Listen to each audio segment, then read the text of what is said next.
After my husband's funeral, my son tossed a black envelope into the fire. What I found next changed everything. Just hours after we buried the man I'd loved for 37 years, I watched my own child destroy what I thought was just another piece of mail. I never imagined that burned envelope would lead me to discover the biggest betrayal of my life. Today, I'm going to tell you something I never thought I would share. And if for even a second this feels familiar, I only ask that you like this video and subscribe. It will help me keep opening my heart. The morning after Robert's funeral, I woke up in our cramped Queens apartment, and everything felt wrong. The silence was deafening.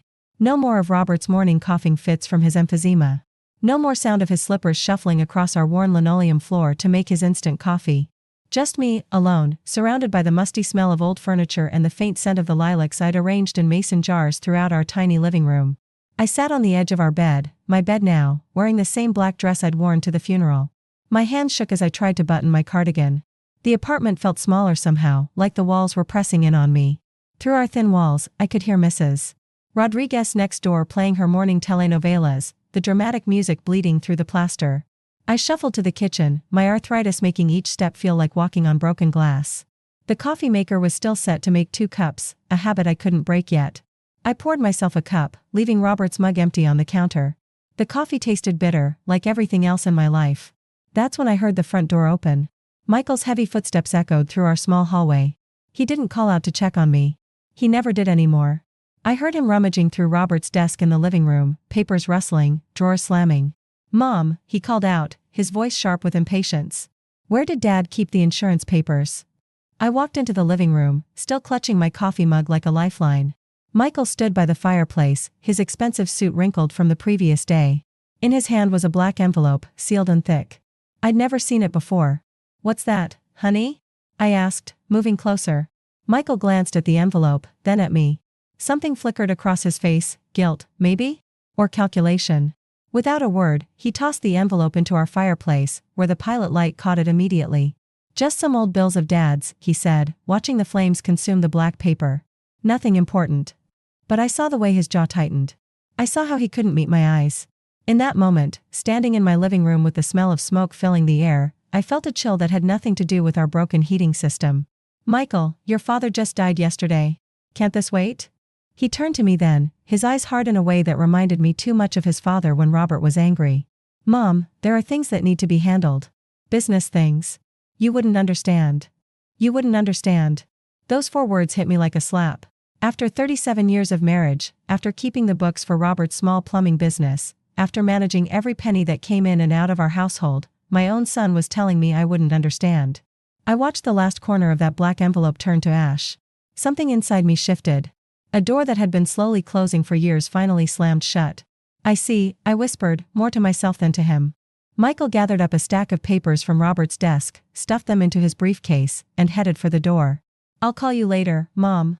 Try to get some rest." The front door closed with a soft click, and I was alone again. But this time, the silence felt different. It felt like the quiet before a storm.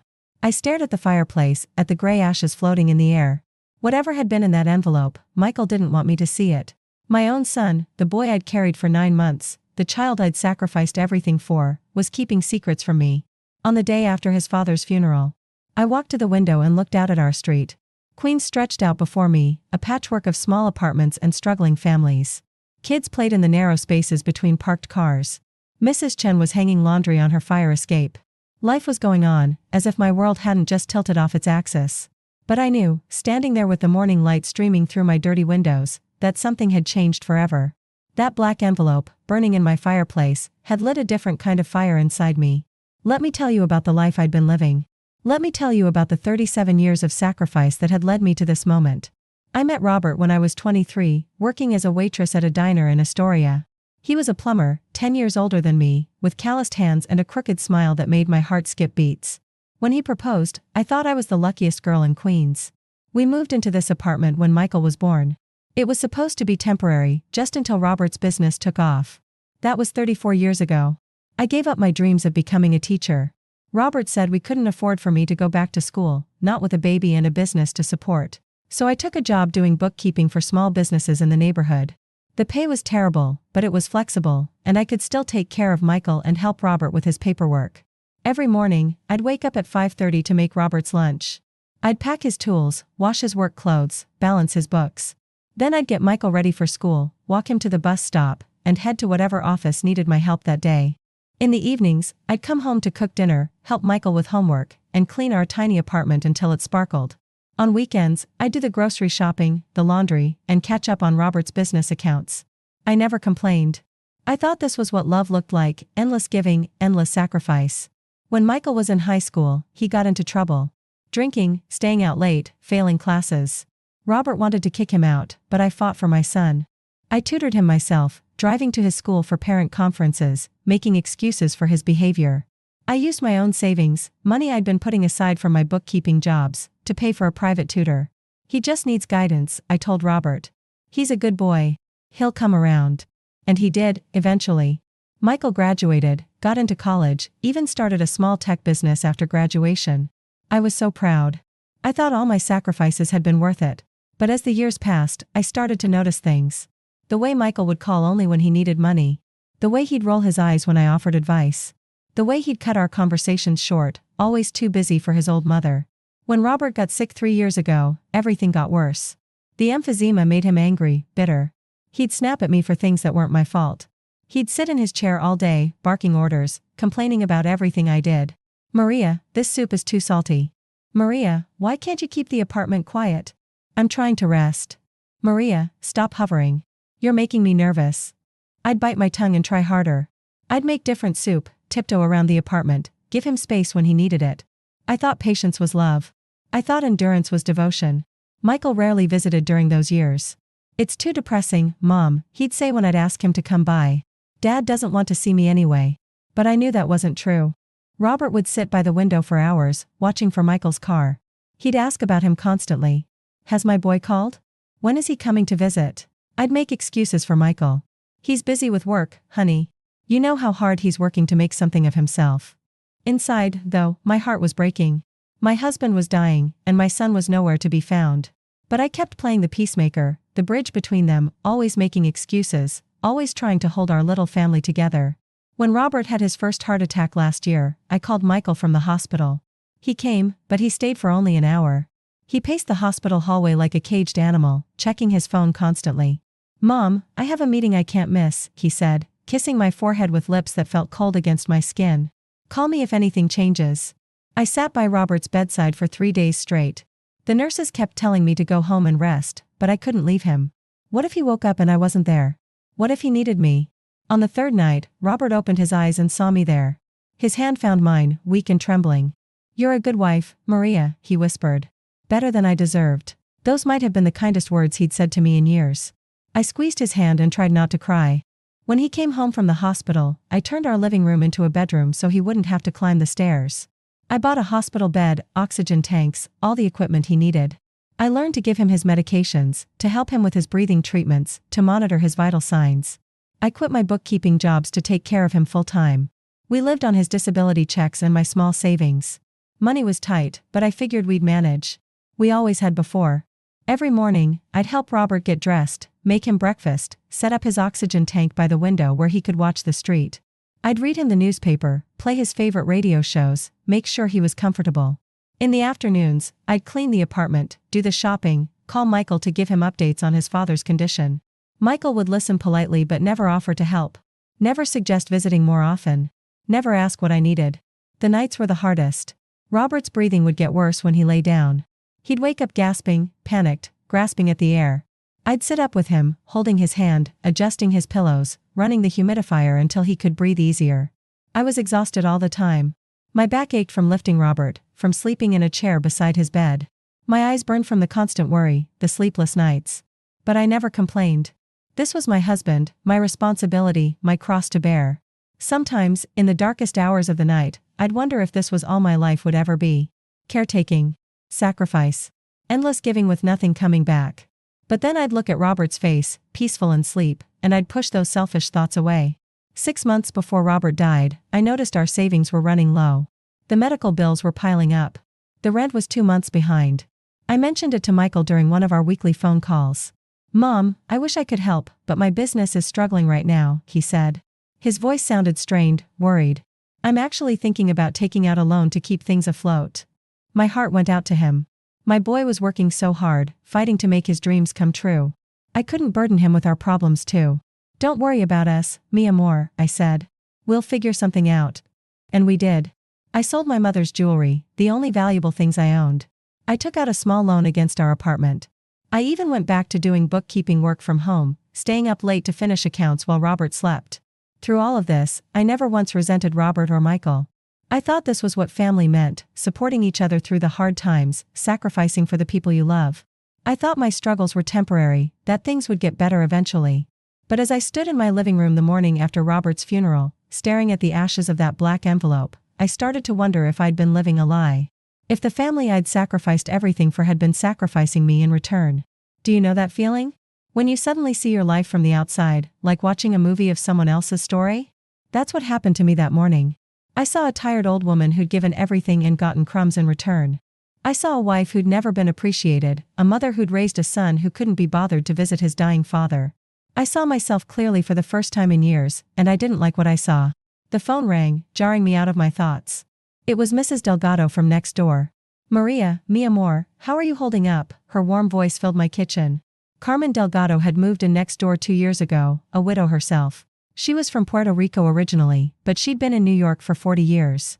She had a way of making the best café con leche I'd ever tasted, and she never forgot to check on me during Robert's worst days. I'm managing, I said, which was what I always said. Maria, you don't have to be strong all the time. Come over for lunch. I made too much rice and beans again.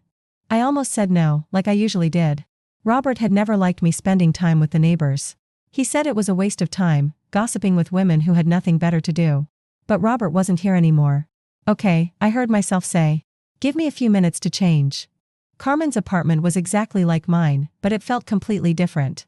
Bright yellow walls, plants in every window, photographs of her children and grandchildren covering every surface. The air smelled like sofrito and fresh flowers. We ate her delicious rice and beans while she told me about her grandchildren in the Bronx, her job at the hospital, her plans to visit her sister in Orlando. It felt strange, talking about normal things, life continuing despite death and grief. You know, Maria, Carmen said as we finished eating, I've been thinking about you a lot since yesterday. You've been so strong, taking care of Robert all these years. But who's been taking care of you? The question hit me like a physical blow. I set down my fork, my hand suddenly shaking. I take care of myself, I stammered. Carmen reached across the table and covered my hand with hers. Her skin was warm, soft, alive. When was the last time you did something just for you? When was the last time you went to a movie, or bought yourself something nice, or just sat in the park without worrying about someone else? I couldn't answer because I couldn't remember. Had it been years? Decades? Carmen, that's what wives do. What mothers do. We take care of our families. She shook her head gently. See, we take care of our families. But we're supposed to take care of ourselves too. You can't pour from an empty cup, mi amor. I went home that afternoon with a container of Carmen's flan and a head full of confusing thoughts. Her words kept echoing in my mind. Who's been taking care of you? That night, I couldn't sleep. I wandered around the apartment, looking at things with new eyes. The framed photos on the mantelpiece were all of Robert and Michael. Not one photo included me. The books on our shelves were Robert's technical manuals and Michael's old textbooks. None of the romance novels I used to love reading. I opened our closet and stared at my clothes. Black, gray, beige, the colors of invisibility. When had I stopped wearing the bright colors I used to love? When had I started dressing like a shadow? I sat down at Robert's desk, thinking about that black envelope Michael had burned. What could have been in there that he didn't want me to see? Bills? Insurance papers? Something else entirely? I started going through Robert's things more carefully. His desk drawers were mostly empty now. Michael had taken most of the papers. But in the back of the bottom drawer, I found something he'd missed. A small notebook, hidden behind some old insurance forms. Robert's handwriting, dates going back months. I opened it and started reading. The first entries were medical appointments, medication schedules, normal things. But as I read further, my blood ran cold. March 15th, Michael says he needs another $5,000 for the business. Told him about Maria's jewelry money. He says it's an investment. April 2nd, Maria doesn't know about the loan papers yet. Michael says better to keep her out of it until everything's settled. May 18th, Michael brought the contracts. Says if something happens to me, he'll take care of everything. Maria won't have to worry. June 3rd, sign the papers today. Michael promises Maria will be taken care of. I hope I'm doing the right thing. My hands were shaking so badly I could barely hold the notebook. What papers? What contracts? What loan? I kept reading, my heart pounding so hard I thought I might faint. July 20th, Maria asked about the mortgage payment. I lied and said it was handled. Michael says it's better if she doesn't worry about money right now. August 14th, got another letter from the bank. Michael says he's handling it. I trust him to do right by his mother. September 30th, Michael says the business is doing better now. Says he can pay back everything soon. I hope so. I worry about Maria. The last entry was from just 2 weeks before Robert died. October 5th, Michael visited today. Says everything is arranged. The apartment, the insurance, everything. He showed me the papers, but I was too tired to read them carefully. I trust my son to take care of his mother. I closed the notebook and sat in the dark living room, my mind racing. Michael had been taking money from us for months. Robert had signed some kind of papers. And both of them had been lying to me about it. I felt like I was drowning, like the floor had disappeared beneath my feet. Everything I thought I knew about my life, my family, was crumbling around me. The next morning, I called Michael. My voice was steady, but my hands shook as I dialed his number. Mom? Is everything okay? Michael, I need to talk to you. Can you come over today? I'm really busy, Mom. Can't we talk on the phone? No, Mijo. This needs to be in person. It's important. I heard him sigh, that familiar sound of impatience that always made me feel like a burden. Fine. I'll be there around 2. He arrived exactly at 2 o'clock, checking his watch as he walked through the door. He was wearing another expensive suit, carrying a briefcase that probably cost more than my monthly rent. What's so urgent, Mom? He asked, not even bothering to sit down. I held up Robert's notebook. I found this in your father's desk. I watched his face change, saw the moment he recognized what I was holding. His jaw tightened, and he looked away. Mom, I can explain. Then explain. Explain why you've been taking money from us for months. Explain why your father signed papers I never saw. Explain why you burned that envelope yesterday. Michael sat down heavily on our old couch, suddenly looking older than his 38 years. Mom, Dad was sick. You were overwhelmed. I was trying to help handle the financial stuff so you wouldn't have to worry about it. By lying to me? By taking my jewelry money without telling me? It wasn't like that. Dad knew about everything. He agreed to help with my business because he believed in what I was doing. And the papers he signed? The contracts? Michael's face flushed red. That's complicated, Mom. Then uncomplicate it for me, Michael. I'm your mother, not some stranger. I have a right to know what's happening with my own life. He stood up and started pacing, just like he used to do as a child when he was in trouble. Okay, fine. The business was in trouble. I needed capital, and all my credit was maxed out. Dad co-signed a loan using the apartment as collateral. The words hit me like a physical blow. Our apartment, the only home I'd known for 34 years, had been put up as collateral for Michael's business loan. Without telling me? I whispered. Dad thought it was better if you didn't worry about it. And it worked out fine. The business is doing better now. The loan is being paid on schedule. And if it wasn't? If your business had failed? Michael looked uncomfortable. That wasn't going to happen, Mom. But it could have. You put my home at risk without even telling me. It's my home too, he said, his voice getting defensive. I grew up here. I have a right to make decisions about it. I stared at my son, this stranger in an expensive suit who thought he had the right to risk everything I'd worked for without even consulting me. What was in the envelope you burned yesterday, Michael? He looked away. Just some papers related to the loan. Stuff you didn't need to see. I'll decide what I need to see. This is my life, Michael. My home. Mom, you're getting worked up over nothing. Everything is handled. The loan is being paid. You don't have to worry about anything. There it was again. You don't have to worry. As if I were a child, incapable of handling adult responsibilities. As if my opinion didn't matter. Get out, I said quietly. What? Get out of my apartment. Now. Michael stood up, grabbing his briefcase. Mom, you're being dramatic. We can talk about this when you're feeling more rational. More rational. As if wanting to know the truth about my own life was irrational. Michael, I want copies of all the papers your father signed. I want to see the loan documents, the contracts, everything. You have 1 week. Mom, 1 week, or I'm calling a lawyer. He stared at me for a long moment, as if seeing me for the first time. Then he shook his head and walked out, slamming the door behind him. I sat in my living room, surrounded by the silence he'd left behind. My heart was pounding, but I felt something I hadn't felt in years. I felt strong. Does this sound familiar to you? Have you ever discovered that the people closest to you have been making decisions about your life without consulting you? Have you ever felt invisible in your own family? The next few days passed in a blur. I couldn't eat, couldn't sleep properly. Every time I looked around my apartment, I saw it through new eyes. This place I'd called home for over 3 decades might not even belong to me anymore. I called the bank, trying to get information about the loan, but they wouldn't talk to me since my name wasn't on the paperwork. I felt helpless, shut out of my own life by legal technicalities.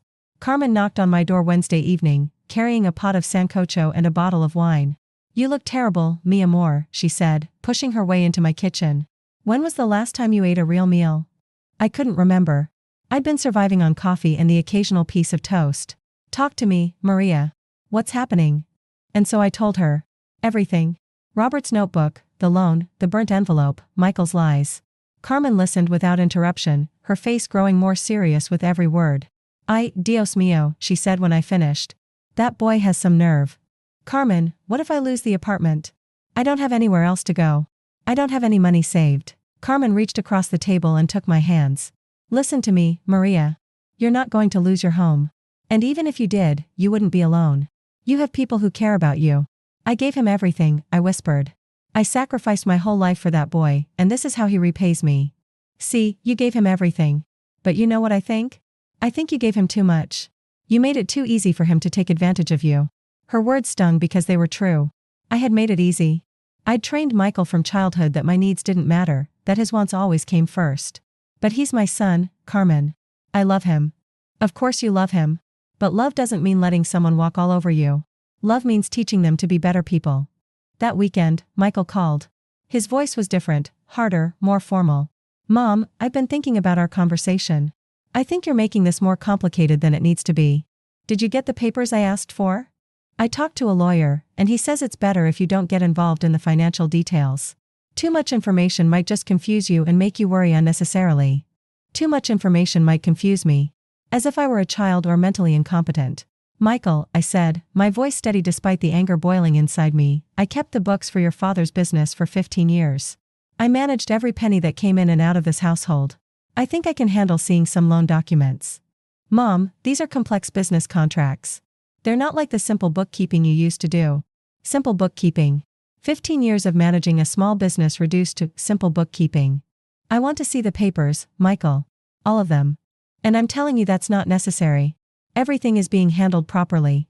"By whom?" "By you? The same person who's been lying to me for months." There was a long silence on the other end of the line. "Mom, I think you need to be careful about making accusations like that. I've been trying to protect you, to handle the complicated stuff so you don't have to deal with it.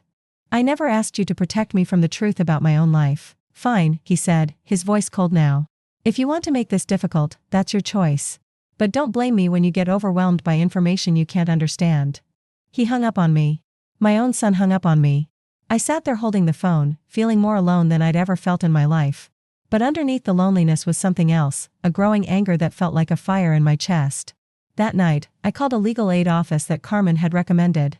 The lawyer, a young woman named Sarah Martinez, agreed to meet with me the next day. Sarah's office was in a small building in Jackson Heights, up 3 flights of narrow stairs. But when I walked in, I felt hope for the first time in weeks. The walls were covered with certificates and awards, and Sarah herself was warm but professional. "Mrs. Rodriguez," she said, shaking my hand firmly, "tell me what's been happening." I told her the whole story, showing her Robert's notebook, explaining about the burnt envelope and Michael's refusal to share the loan documents. Sarah listened carefully, taking notes, asking questions. When I finished, she leaned back in her chair. "Mrs. Rodriguez, I'm not going to sugarcoat this. If your husband did put your apartment up as collateral without your knowledge, that could be a problem. But you have rights here, especially as his widow." "What kind of rights?"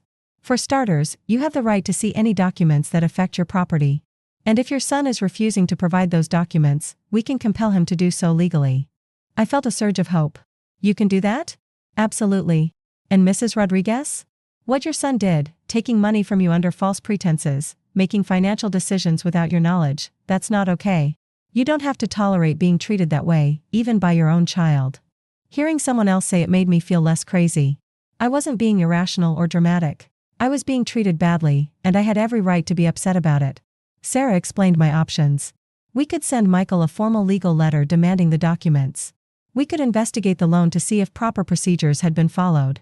We could even challenge Robert's signature if there was evidence he wasn't mentally capable of making such decisions when he signed. "What do you want to do, Mrs. Rodriguez?" I thought about Michael's cold voice on the phone. I thought about all the years of being dismissed, ignored, treated like I didn't matter. I want to see those papers, I said. All of them. Sarah smiled. Then that's what we'll do. Walking home from Sarah's office, I felt different. Stronger somehow. For the first time in months, I felt like I had some control over my own life. When I got home, I found an envelope slipped under my door. My name was written on it in Michael's handwriting. Inside was a short note. Mom, I'm disappointed that you felt the need to involve a lawyer instead of trusting me to handle things. If this is how you want to proceed, fine. But don't expect me to keep bending over backwards to help you. Bending over backwards to help me. By lying to me, stealing from me, and risking my home without my knowledge. I crumpled up the note and threw it in the trash. But Michael wasn't done. Over the next few days, he started calling other family members, telling them his version of the story. My sister Rosa called from the Bronx. Maria, Michael says you're causing problems about some papers. He's just trying to help you. Rosa, did he tell you he put my apartment at risk without telling me? Well, no, but…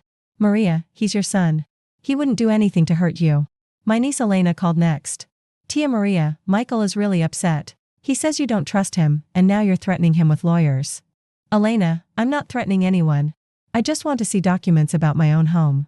But why do you need to see them if Michael is handling everything? Why did I need to see documents about my own home?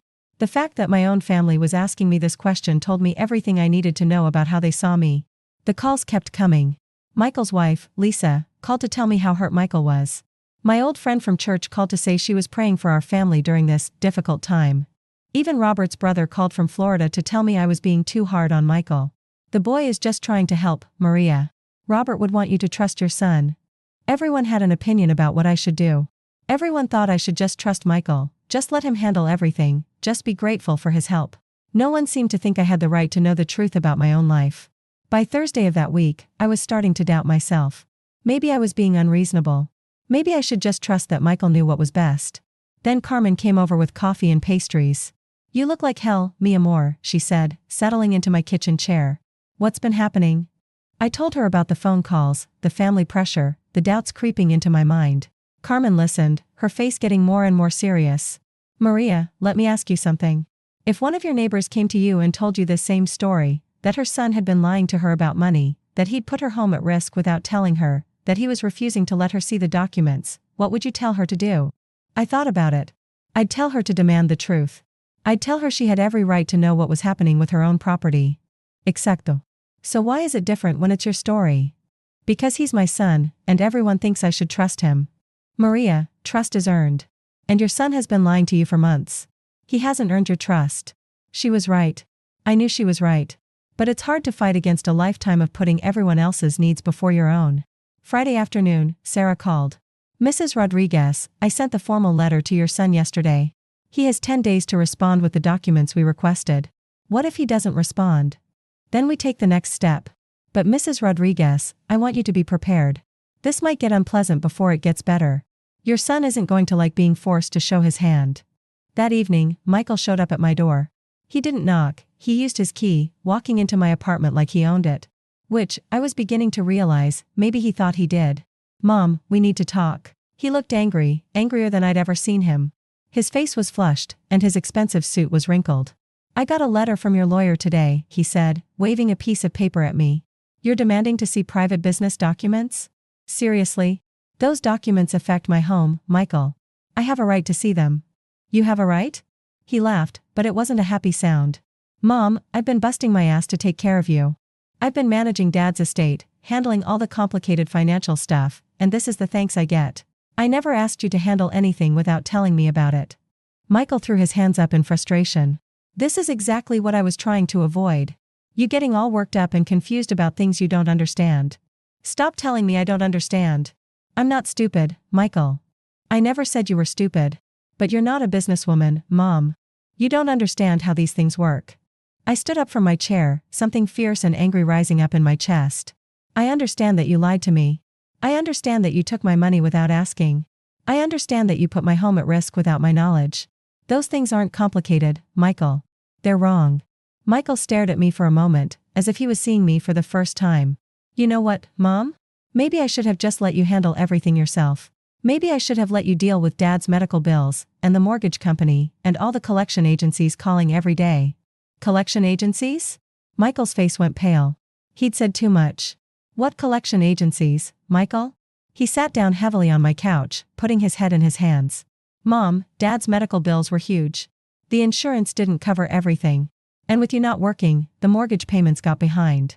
How behind? 6 months. 6 months. I felt like the floor had dropped out from under me.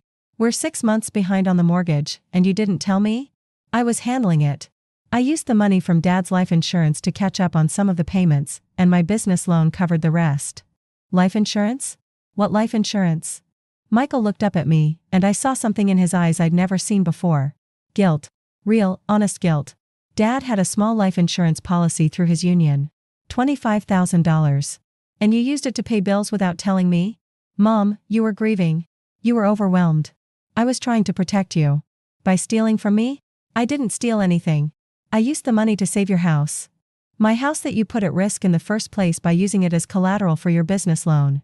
We stared at each other across my small living room. Michael in his expensive suit that I now realized had been bought with money that should have been mine.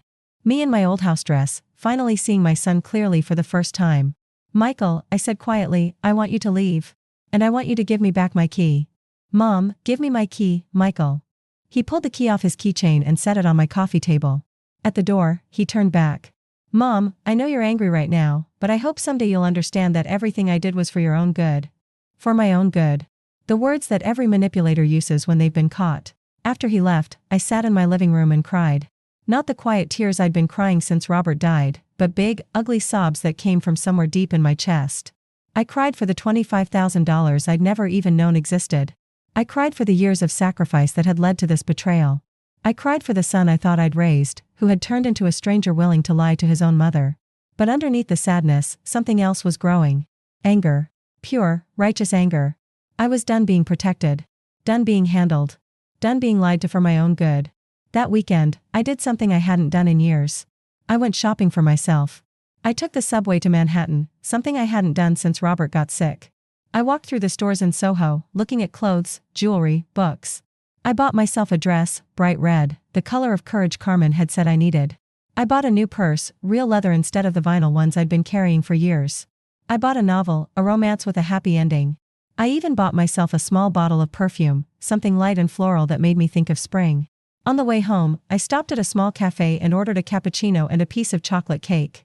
I sat by the window, watching people walk by, feeling like I was seeing the world with new eyes. A young couple walked past, holding hands, laughing at something one of them had said. An older woman was walking a small dog, stopping to let it sniff at interesting spots on the sidewalk. A group of teenagers was clustered around a street musician, dropping coins in his guitar case. Life was happening all around me, and for the first time in years, I felt like I was part of it instead of just watching from the sidelines. When I got home, I found a message from Sarah on my answering machine. Mrs. Rodriguez, please call me when you get this message. We've received a response from your son's lawyer. I called her back immediately. Mrs. Rodriguez, your son has provided some of the documents we requested, but he's claiming attorney-client privilege on others. However, from what we can see, there are some serious issues with how this loan was structured. What kind of issues? The loan documents show that your husband signed the papers just 3 days before he died. Given his medical condition at that time, there are questions about whether he was mentally capable of making such a significant financial decision. 3 days before Robert died. He'd been heavily medicated, barely conscious. I remembered that day, Michael had visited, staying longer than usual. I'd thought he was finally spending quality time with his father. Instead, he'd been getting Robert to sign papers that put my home at risk. There's something else, Mrs. Rodriguez. The life insurance payment was deposited into a joint account that your son opened with your husband's name on it. By law, as your husband's widow, half of that money should have been yours immediately. My knees felt weak. He stole my insurance money too? It's more complicated than that, but essentially, yes. He used money that was legally yours without your knowledge or permission. I sat down hard in my kitchen chair. The betrayal kept getting deeper and deeper. What can we do about it? We can challenge the loan documents based on your husband's mental state. We can demand that your son return the insurance money that belongs to you. And we can file a complaint with the state attorney general about the financial exploitation of an elderly person. Financial exploitation of an elderly person.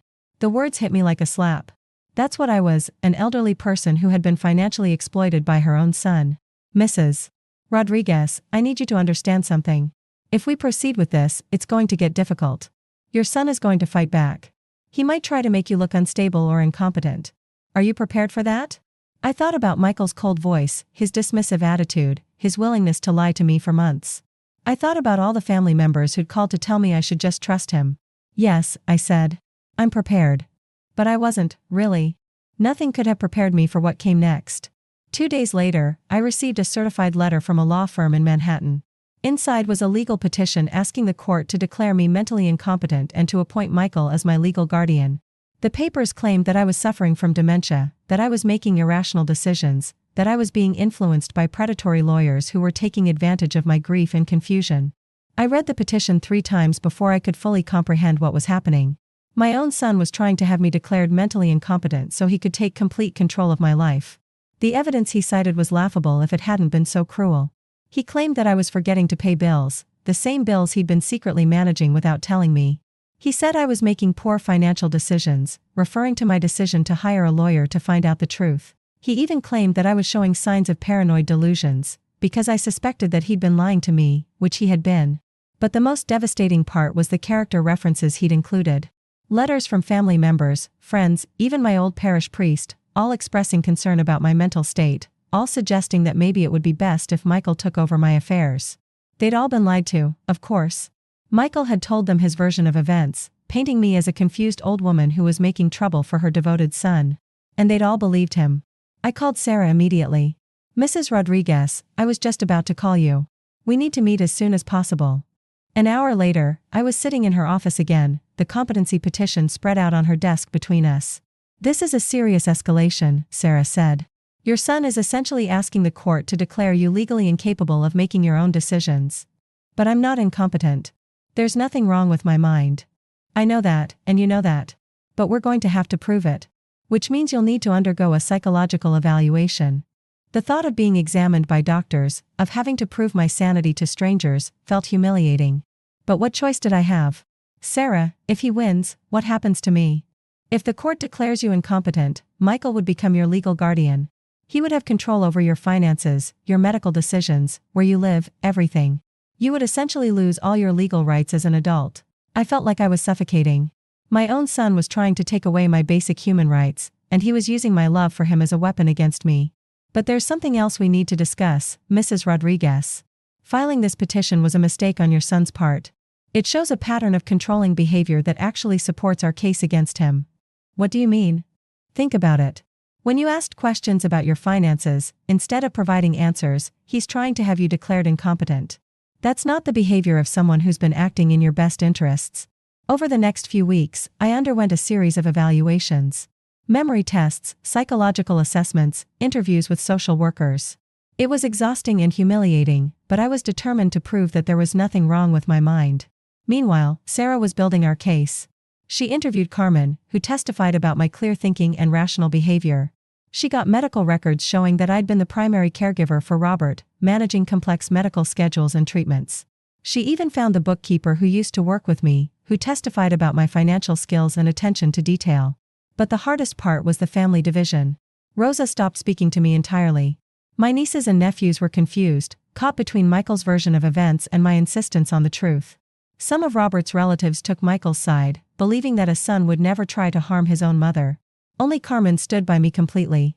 These people don't know you like I do, she said one evening as we shared dinner. They see an old woman and they think confused and helpless. But I see a strong woman who's finally fighting for herself. The court date was set for a Tuesday in November. I woke up that morning feeling like I was going to my own execution. I put on my red dress, my courage dress, and my new shoes. Carmen came with me for moral support, holding my hand as we walked into the courthouse. Michael was there with his lawyer, a sharp-dressed man who looked like he charged more per hour than I used to make in a month. Michael wouldn't meet my eyes. The proceeding was surreal. Listening to strangers discuss my mental capacity as if I wasn't sitting right there. Hearing my own son describe me as confused, paranoid, incapable of caring for myself. But then Sarah called her witnesses. Carmen testified about our friendship, about the rational conversations we'd had, about my clear thinking and good judgment. The psychologist who'd evaluated me testified that I showed no signs of dementia or mental incompetence. My former bookkeeping client testified about my mathematical skills and attention to detail. Finally, Sarah called me to testify on my own behalf. Mrs. Rodriguez, she said, can you tell the court why you wanted to see the loan documents your son was keeping from you? I looked at Michael, sitting at the defendant's table, finally meeting his eyes. Because it's my home, I said. It's the only home I've known for 34 years. I have the right to know if it's at risk. I have the right to make informed decisions about my own life. And why do you think your son filed this petition? I thought about all the years of sacrifice, all the love I'd poured into raising Michael, all the ways I'd enabled his entitled behavior. Because he's used to controlling me, I said. He's used to making decisions for me without asking my opinion. And when I finally started standing up for myself, he couldn't handle it. The judge, a woman in her 50s with kind eyes, asked me several questions. About my daily activities, my financial understanding, my future plans. I answered each one clearly and confidently. When it was over, we had to wait 2 weeks for the judge's decision. Those were the longest 2 weeks of my life. I tried to keep busy, but my mind kept wandering to worst-case scenarios. What if the judge believed Michael? What if I lost my freedom, my home, my independence? Carmen tried to keep my spirits up with daily visits, home-cooked meals, and endless games of dominoes. But even she couldn't completely dispel the cloud of anxiety hanging over me. Finally, the court date arrived. The judge looked serious as she began to speak. After careful consideration of all the evidence and testimony presented, this court finds no basis for declaring Mrs. Maria Rodriguez mentally incompetent. The petition is hereby dismissed. I felt like I could breathe for the first time in weeks. But the judge wasn't finished. Furthermore, this court is troubled by the pattern of behavior exhibited by the petitioner. Using legal proceedings to silence a family member who is asking reasonable questions about her own finances is, at best, misguided and, at worst, a form of elder abuse. Elder abuse? The judge had used those words in open court, in front of Michael and his expensive lawyer. Mrs. Rodriguez, the judge continued, looking directly at me, you have every right to know about financial decisions that affect your property and well-being. I encourage you to continue pursuing the truth about these matters. Outside the courthouse, Michael and his lawyer walked quickly to their car without saying a word to me. But I heard his lawyer telling him something about damage control and avoiding criminal charges. Criminal charges. For the first time, it occurred to me that what Michael had done might be more than just family drama. It might actually be illegal. Sarah walked Carmen and me to the subway station. Mrs. Rodriguez, now that we've established your competency, we can move forward with the financial investigation. And given what the judge said today, I think we have a strong case. That night, I celebrated with Carmen and her sister Elena, who had driven down from the Bronx. We had dinner at a small restaurant in Astoria, and I ordered the most expensive item on the menu, lobster with garlic butter. To Maria, Carmen raised her wine glass, for proving that you're never too old to fight for yourself. I felt proud, vindicated, strong. I had stood up to my son's attempt to control me, and I had won. But the victory felt hollow somehow. Because at the end of the day, the person who had tried to steal my freedom was my own child, the boy I had given my life to raise. Over the next few months, Sarah continued to unravel Michael's financial manipulations. It was worse than I had imagined. The business loan had been in default for months. Michael had been using my insurance money to make partial payments, but it wasn't enough. The bank was preparing to foreclose on my apartment. But there was more. The business that Michael claimed to be running was mostly fictional. He'd been using the loan money to pay his personal expenses, the expensive suits, the nice car, the upscale apartment in Manhattan where he lived with his wife. Sarah also discovered that Michael had opened credit cards in Robert's name during his final illness, racking up thousands of dollars in debt that would have become my responsibility. Mrs. Rodriguez, Sarah said during one of our meetings, your son has committed multiple felonies. Wire fraud, identity theft, elder financial abuse. The district attorney's office is very interested in this case. The possibility of Michael going to prison should have felt like justice. Instead, it just felt like more heartbreak. What do you want to do? Sarah asked. I thought about it for a long time. Part of me wanted Michael to face the consequences of his actions. He had betrayed me in the worst possible way, using my love for him as a weapon against me. But another part of me, the part that still remembered holding him as a baby, teaching him to walk, helping him with his homework, couldn't bear the thought of him in prison. I want my money back, I said finally. I want the apartment safe. But I don't want to send him to prison. Sarah nodded. We can try to work out a restitution agreement. But Mrs. Rodriguez, you need to understand that without the threat of criminal charges, your son might not be motivated to cooperate. She was right. When Sarah contacted Michael's lawyer about a settlement, the response was swift and hostile. Michael was willing to admit no wrongdoing. He claimed that everything he'd done had been authorized by Robert, and if I didn't like it, I could sue him. So that's what we did. The civil lawsuit took another 6 months. During that time, Carmen became my closest friend, my confidant, my chosen family. She helped me navigate the legal process, supported me through the difficult days, and reminded me constantly that I was worth fighting for. "You know what I admire about you, Maria," she said one evening as we sat on her fire escape, watching the sunset over Queens. "You could have just accepted the situation. You could have let Michael control your life, maybe even convinced yourself that he was protecting you. But you chose to fight. I didn't feel like I had a choice." "Oh, mi amor, you always have a choice. That's what makes you brave." The lawsuit ended with a settlement. Michael agreed to pay back the insurance money, to cover all the fraudulent debts he'd created, and to sign a legal document relinquishing any claim to my apartment. In exchange, I agreed not to pursue criminal charges. The settlement wasn't everything I'd lost. Michael's business had truly failed, and he didn't have enough assets to cover all the damage he'd done. But it was enough to save my home and give me some financial security. More importantly, it gave me something else, my dignity. At the settlement conference, Michael sat across the table from me for the first time since the courthouse. He looked older, defeated. His expensive clothes were gone, replaced by an off-the-rack suit that didn't fit quite right. When it came time to sign the papers, he looked up at me. "Mom, I hope you know I never meant to hurt you." I stared at my son, this stranger who looked like the baby I'd once nursed, the child I'd once protected from every harm. "Michael," I said quietly, "intention doesn't erase impact. You did hurt me. You betrayed my trust in the worst possible way. I was trying to take care of you. No, you were trying to control me. There's a difference." He signed the papers without saying anything else. Walking out of that conference room, I felt like I was walking into a new life. But the hardest part was yet to come. Because healing from betrayal isn't just about legal victories or financial settlements. It's about learning to trust yourself again. It's about rebuilding your sense of worth after someone has systematically tried to tear it down.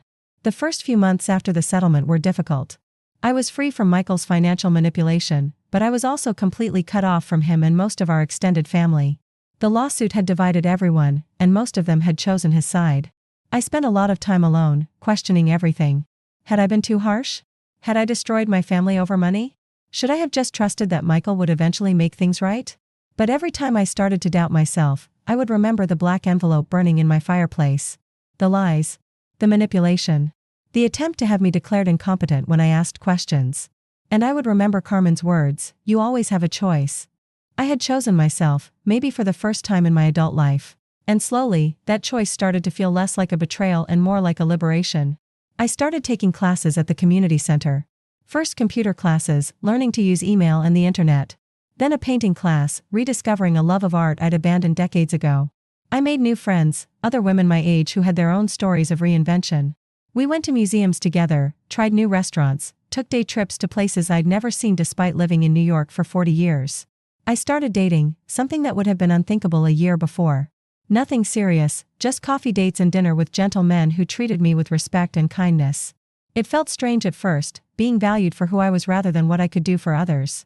I also started volunteering with Sarah's legal aid office, helping other elderly people who were facing financial exploitation. My experience became a source of strength for others going through similar situations. "You're an inspiration," one woman told me after I helped her understand her own son's financial manipulations. "If you can stand up to your family, maybe I can stand up to mine." Did I miss Michael? Of course I did. I missed the little boy he'd been, the young man I'd thought he was becoming. But I didn't miss the stress, the lies, the constant feeling that I wasn't good enough or smart enough to have a say in my own life. Carmen and I took a trip to Puerto Rico that fall, something I'd always wanted to do but had never felt I could afford. We spent a week in San Juan, walking on the beach, eating fresh seafood, dancing to salsa music in small clubs. One evening, as we sat on the hotel balcony watching the sun set over the ocean, Carmen asked me if I regretted anything. About Michael? About the lawsuit? I thought about it for a long time. I regret that I waited so long to stand up for myself. I regret that I taught him it was okay to treat me like I didn't matter. But no, I don't regret fighting back. I don't regret choosing myself. Even though it cost you your relationship with him? Carmen, we didn't have a real relationship. I was his ATM, his enabler, his convenient caretaker. But I was never his partner or his equal. A real relationship requires mutual respect, and we never had that. It was true. Looking back, I could see that my relationship with Michael had been deeply unbalanced for years. I had loved him unconditionally, but he had loved me conditionally, as long as I was useful, as long as I didn't ask questions, as long as I stayed in my assigned role. That wasn't love. That was exploitation dressed up as family obligation. Spring came early that year. I planted a small garden on my fire escape, tomatoes, peppers, herbs. Simple green things that grew toward the light. One afternoon, as I was watering my plants, my phone rang. The number was unfamiliar, but something made me answer. Abuela? It was Sophia, Michael's daughter. My granddaughter, who I hadn't spoken to since the lawsuit began. Sophia? How did you get this number? I asked Carmen for it. Abuela, I'm sorry I haven't called. My parents told me not to, but I miss you. My hands started shaking. Sophia was 18 now, old enough to make her own decisions about who she wanted to talk to. I miss you too, mi amor. How are you? How's school? We talked for an hour. She told me about college, about her boyfriend, about her part-time job at a bookstore. She asked about my painting classes, about Carmen, about my trip to Puerto Rico. Abuela, can I ask you something? What really happened between you and my dad? I took a deep breath. Sophia, your father lied to me about money and tried to take my home without telling me. When I found out and asked questions, he tried to have me declared mentally incompetent. There was a long silence on the other end of the line. Mom told me you were being difficult about helping with Dad's business. Is that what she told you? Yeah. She said you hired lawyers to cause trouble for the family. I felt that old familiar anger rise up in my chest. Even now, Michael and his wife were controlling the narrative, painting me as the villain. But then I remembered something Sarah had taught me: the truth doesn't require your defense. It just requires your witness. Sophia, I love you very much, and I want to have a relationship with you. But I'm not going to defend my decision to protect myself from being lied to and stolen from. If you want to know the truth about what happened, you can ask to see the court records. They're public. Abuela, I don't want to take sides. I'm not asking you to. I'm just asking you to make your own decisions based on facts, not on what other people tell you to think. We agreed to meet for coffee the following week. It felt like a small miracle, this chance to reconnect with my granddaughter. That night, I called Carmen to tell her about Sophia's call. Maria, this is wonderful news. You see? The truth has a way of finding its way to the people who need to hear it. I'm scared, Carmen. What if she believes Michael's version? What if she decides I really am a difficult old woman who caused problems for the family? Then that's her choice to make. But Maria, you raised that boy for 18 years, and look how he turned out. That girl has different parents, but she also has your blood. Have a little faith. The coffee date with Sophia was awkward at first. We met at a small cafe in Astoria, halfway between her college in Manhattan and my apartment in Queens. She looked so much like Michael had at her age: dark hair, sharp features, that same intense intelligence in her eyes. But there was something softer about her too, something that reminded me of myself at 18. Abuela, I looked up the court records like you suggested. My heart stopped. And? Poppy tried to have you declared mentally incompetent because you wanted to see loan documents? I nodded. That's really messed up. We talked for 3 hours. I told her everything: the insurance money, the mortgage payments, the business that wasn't really a business. I showed her copies of the legal documents, let her read Robert's notebook, explained how I discovered the lies. Sophia listened without interrupting, her face growing more serious with every revelation. Abuela, I had no idea. All this time, I thought you were just being stubborn about money. Sophia, I need you to understand something. I don't expect you to choose between me and your parents. But I do expect you to think for yourself and make your own decisions about who you want in your life. I want you in my life, Abuela. You're my family too. Over the following months, Sophia and I rebuilt our relationship slowly. She would come by for Sunday dinners, help me with my computer, tell me about her classes and her dreams. She was studying social work, inspired partly by what had happened between Michael and me. I want to help people who can't advocate for themselves, she told me one afternoon as we painted together on my fire escape. I want to make sure that what happened to you doesn't happen to other people. Michael didn't approve of Sophia's relationship with me, of course. He and Lisa tried to guilt her into cutting off contact, just as they had with other family members.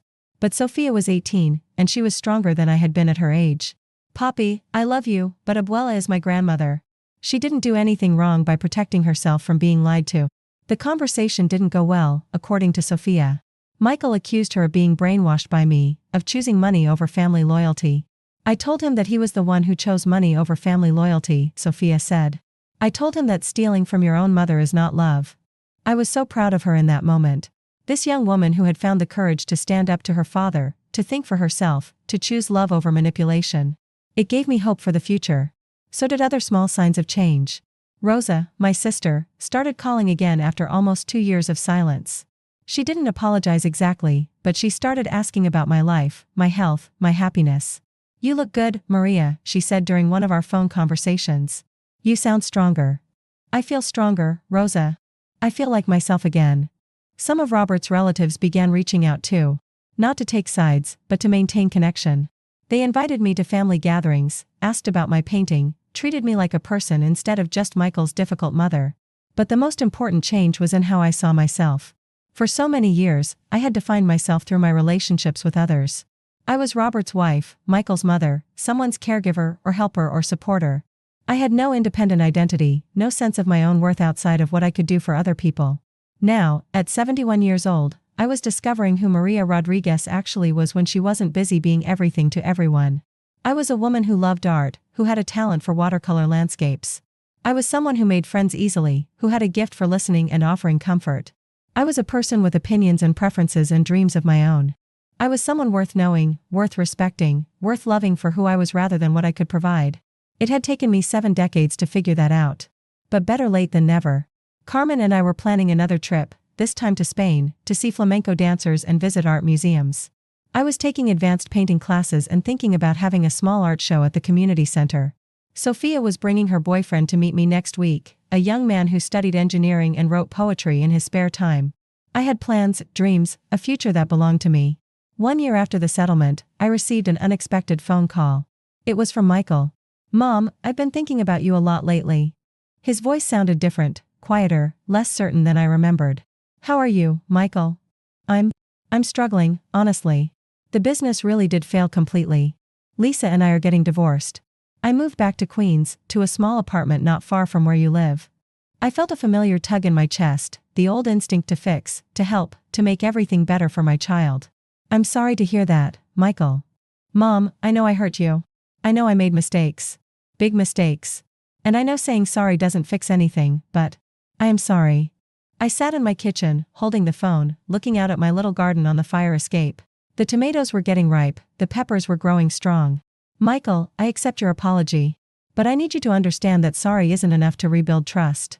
Trust has to be earned through consistent actions over time." I know I have a lot to make up for. But Mom, I was wondering, could we maybe start small? Maybe have coffee sometime? Part of me wanted to say yes immediately. He was still my son. I still loved him, despite everything he had done. But I had learned the difference between love and enabling. I had learned that protecting myself didn't make me selfish or cruel. "Michael, I'm willing to consider it. But there would have to be conditions." "What kinds of conditions?" "Complete honesty. No more lies, no matter how small. No more trying to manage or control what I know about my own life. And absolutely no financial entanglements between us ever again." I can accept those conditions. And Michael, I need you to understand that I'm not the same person I was 3 years ago. I won't go back to being someone who exists only to make your life easier. I wouldn't expect you to. Then we can try coffee. Once. And we'll see how it goes. We met the following Saturday at a small cafe in Jackson Heights, neutral territory for both of us. Michael looked older, tireder. His expensive clothes were gone, replaced by simple jeans and a worn sweater.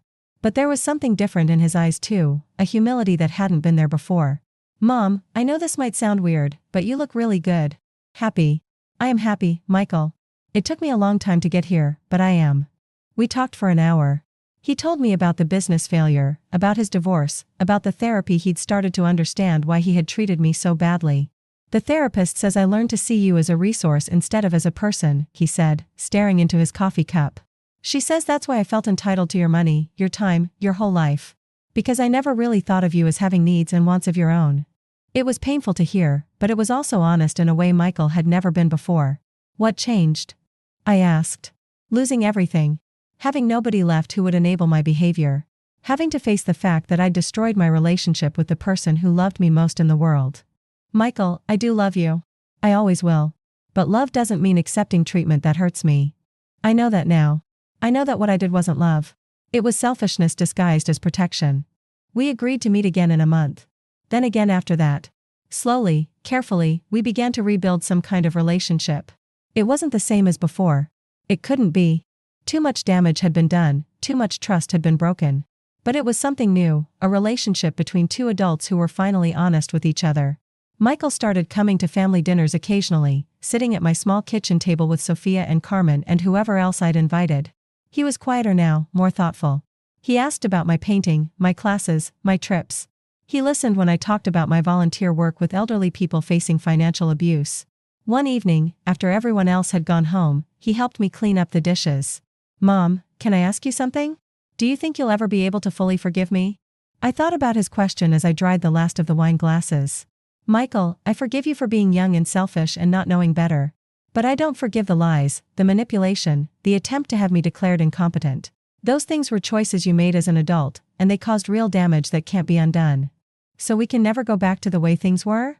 "No, we can't. But maybe we can go forward to something better." "Better how?" "A relationship based on honesty instead of lies. Mutual respect instead of control. Love that doesn't require one person to sacrifice everything for the other." He nodded slowly. "I'd like that, Mom. If you're willing to try." "I'm willing to try, Michael. But it has to be different this time." And it was different. Slowly, gradually, we found a new way to be mother and son. A way that honored both of us as complete people with our own needs, wants, and boundaries. It wasn't perfect. There were setbacks, moments when Michael slipped back into old patterns of manipulation or when I retreated into old patterns of overgiving. But we were both committed to doing better, and that made all the difference. Sophia finished college and got a job with a nonprofit organization that helped elderly people navigate legal and financial issues. She was making a difference in the world, partly inspired by what she had witnessed in our family. Carmen and I did take that trip to Spain. We spent 2 weeks wandering through art museums, eating tapas, watching flamenco dancers. I painted watercolors of Spanish landscapes that now hang in my living room, bright splashes of color in a space that used to feel gray and lifeless. I had my art show at the community center, selling 3 paintings and using the money to take Sophia on a weekend trip to Boston. We visited art museums, ate at fancy restaurants, stayed in a hotel with room service. "Abuela," Sophia said as we stood in front of a Monet painting at the Museum of Fine Arts, "I'm so proud of how strong you are. You taught me that it's never too late to stand up for yourself. You taught me something too, mi amor. You taught me that love doesn't have to be conditional. That family can be chosen as well as given." Now, as I sit here 2 years after that first coffee date with Michael, I can honestly say that I'm happier than I've been in decades. Maybe ever. My apartment is bright and colorful now, filled with my paintings, Carmen's plants, photographs of happy moments with chosen family. The small space that once felt like a prison now feels like a sanctuary. I have a savings account with money that belongs only to me, money I'll spend on art supplies and trips and anything else that brings me joy. I have friends who value my company, not just my usefulness. I have a granddaughter who seeks my advice and cherishes my stories. And yes, I have a son who is learning to love me as a person rather than as a function. Most importantly, I have myself. The self I lost somewhere along the way in all those years of caring for others, pleasing others, defining myself through others. The self who has opinions and preferences and dreams and boundaries. The self who knows she's worth fighting for. People sometimes ask me if I regret the years of conflict, the family division, the painful process of standing up for myself. They ask if it might have been easier to just accept Michael's version of care, to let him manage my life even if it meant being lied to. My answer is always no. Because those difficult years taught me something invaluable, I am not responsible for managing other people's emotions. I am not required to set myself on fire to keep others warm. And I am never too old to choose myself. The black envelope that Michael burned in my fireplace was meant to hide the truth from me. But in trying to destroy evidence of his betrayal, he actually lit a fire under me, a fire that burned away years of conditioning that told me my needs didn't matter. Sometimes the worst betrayals lead to the most important discoveries. In my case, betrayal led me to discover my own worth. If you're listening to this story and it sounds familiar, if you've ever felt invisible in your own family, if you've ever been told you're being dramatic for asking reasonable questions, if you've ever been made to feel guilty for having needs and boundaries, I want you to know something. You are not asking for too much when you ask to be treated with respect. You are not being selfish when you protect yourself from manipulation. You are not destroying your family when you refuse to let them destroy you. Love should not require you to disappear. Care should not come with lies attached. And family should never be a burden you bear alone. You are worth fighting for, no matter how old you are, no matter how long you've been accepting less than you deserve. It's never too late to choose yourself. Have you ever lived something like this, or do you know someone who has? Have you ever discovered that the people you trusted most were making decisions about your life without your knowledge or consent? Tell me about it in the comments below. And if this story resonated with you, if it helped you feel less alone in your own struggles, please like this video and subscribe. Share it with someone who might need to hear these words. Because sometimes the most important thing we can do for each other is simply bear witness to the truth that we all deserve to be loved and respected as the full, complete human beings we are. Until next time, remember, your worth is not determined by what you can do for others. Your value exists simply because you exist. And you are never too old to start living like you believe that.